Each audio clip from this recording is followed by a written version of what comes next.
Difference between అరే and అరే list. For example ఒక కంపెనీ తీసుకుందాం. ఆ కంపెనీ రిక్రూటర్స్ స్టూడెంట్ని సెలెక్ట్ చేసుకోవాలనుకున్నారు.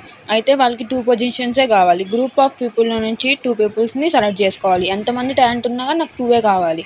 ఆ గ్రూప్ ఆఫ్ పీపుల్లో 1%కే టాలెంట్ ఉంది. నాకు 2 పొజిషన్స్ ఖాళీగా ఉన్న 1%కే టాలెంట్ ఉంది కాబట్టి నేను 1%నే రిక్రూట్ చేస్తాను ఆ company.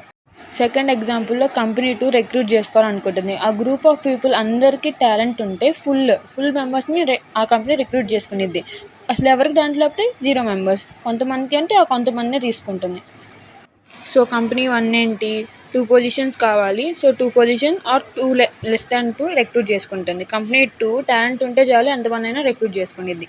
Company 1 is an example for array. మన అరే సైజ్ ఎంత ఇస్తే అంతమందికే స్టోరేజ్ ఉంటుంది.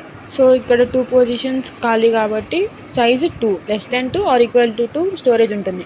సెకండ్ కేసులో మనకి ఎంత సైజో తెలియదు. 0 మెంబర్స్ అయి ఉండొచ్చు, ఫుల్ అయి ఉండొచ్చు, సమ్వన్ అయి ఉండొచ్చు. సో కరెక్ట్ సైజ్ తెలియనప్పుడు మనం యూజ్ చేసేది array list. It can shrink or expand according to the question. అరేలో సైజ్ ముందే చెప్పాలి. ఆ డ్రాబ్యాక్ని ఓవర్కమ్ చేయడానికే అరే లిస్ట్. అరేలో మెమరీ ముందే అలొకేట్ అవుతుంది. కానీ అరే లిస్ట్లో according to our situation memory will be allocated.